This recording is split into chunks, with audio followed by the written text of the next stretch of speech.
নমস্কার বন্ধুরা, আজকে যে টপিকটি নিয়ে এসেছি সেটা হলো আয়না পড়া। তো ওটা একজনের কথাতে দিয়েছি, আমার এক শিষ্যর কথাতে। সে বলল আয়না পড়া দিতে।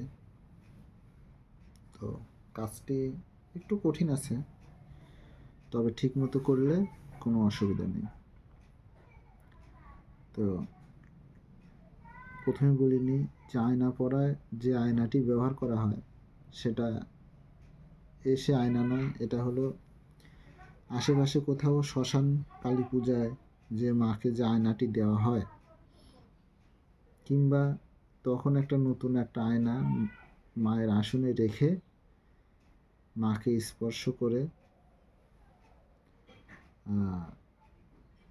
পুরোহিতকে দিয়ে সেই আয়নাটিকে শুদ্ধতা পরিপূর্ণ করে নিয়ে তখন সেই আয়নাটি আপনি ব্যবহার করতে পারবেন। সেই আয়নাটি যেদিন ব্যবহার করবেন সেদিন অবশ্যই নিরামিষ থাকবেন। আগেই বলে দিই, নিরামিষ থেকে পরিষ্কার পরিচ্ছন্ন থেকে সেই আয়নাটি ব্যবহার করবেন, এবং যেদিন ব্যবহার করবেন সেদিন যেন অবশ্যই পরিষ্কার পরিচ্ছন্ন থাকো। তো যারা আমার চ্যানেলে নতুন তারা যেন অবশ্যই এই চ্যানেলটি লাইক, শেয়ার এবং সাবস্ক্রাইব করে। আমার চ্যানেলটিও নতুন, তাই আমাকে যেন একটু সাহায্য করে। তো আয়না সেই পড়া যে মন্ত্রটি সেটা আমি বলে দিচ্ছি।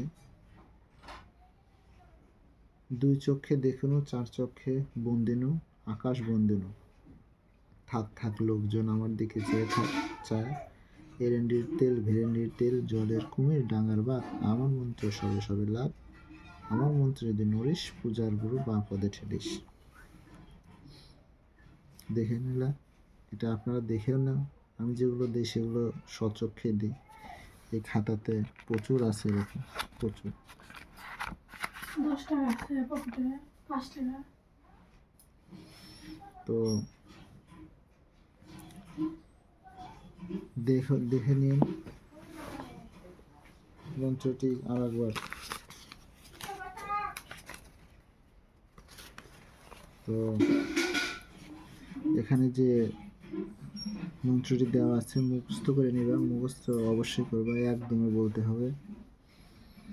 তো আর একবার বলে দিচ্ছি, দুই চোখে দেখে নো, চার চোখে বন্দিনু, আকাশ বন্দিনু, থাক থাক থাক লোকজন আমার দিকে থাক চায়া, ভেন্ডির তেল ভেন্ডির তেল, জলের কুমির ডাঙার বাঘ, আমার মন্ত্র সবে সবে লাভ, আমার মন্ত্র যদি নড়িস, ঈশ্বর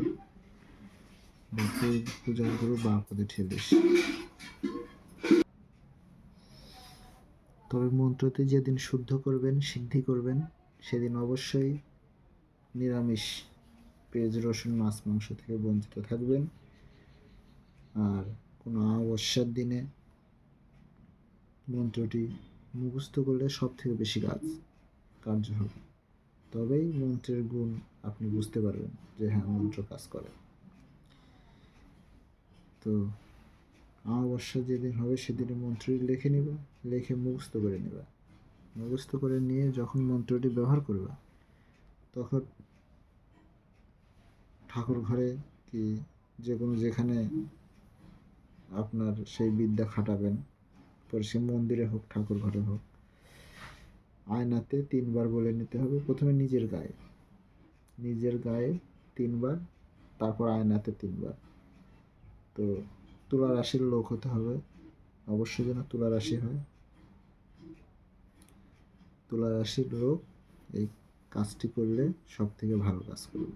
তখন আয়নার মধ্যে হাজিরা দিতে হবে। আয়নার মধ্যে হাজিরা যখন নিজের গায়ে 3টি ফু দিবে, তখন বুঝতে পারবা যে হ্যাঁ। তারপর আয়নাতে যখন 3টি ফু দিবা, দিয়ে 1 ফোঁটা তেল নিতে হবে। তেল নিয়ে ওই আয়নার উপরে 1 ফোঁটা তেল, দোকান থেকে এক দরে তেল কিনে নিয়ে আসা তেল 1 ফোঁটা আস্তে ফেলে দিতে হবে। ফেলে দিয়ে ওই মন্ত্র বলে 3 বার আয়নাতে আবার ফু দিবা। এরকম করে একবার করে বলতে হবে, আবার বলতে হবে। ধরো এটা আয়না, আয়নার উপরে 1 ফোঁটা তেল দিলা, দিয়ে এইভাবে বলতে হবে আয়নাতে। আর আবার একবার বললাম, আর একবার বললাম, এরকম করে 3 বার। বাস। তারপর আপনার যে বিষয় দেখার ইচ্ছা সেই বিষয়টি আয়নাতে ফুটে উঠবে। তবে নিয়মে যেন ভুল না হয় এদিকে লক্ষ্য রাখবা। আর যারা নতুন অবশ্যই যেন সাবস্ক্রাইব করো ভালো লাগলে।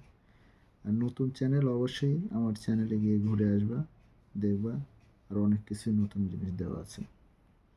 ধন্যবাদ। আপনার দিনটি শুভ হোক।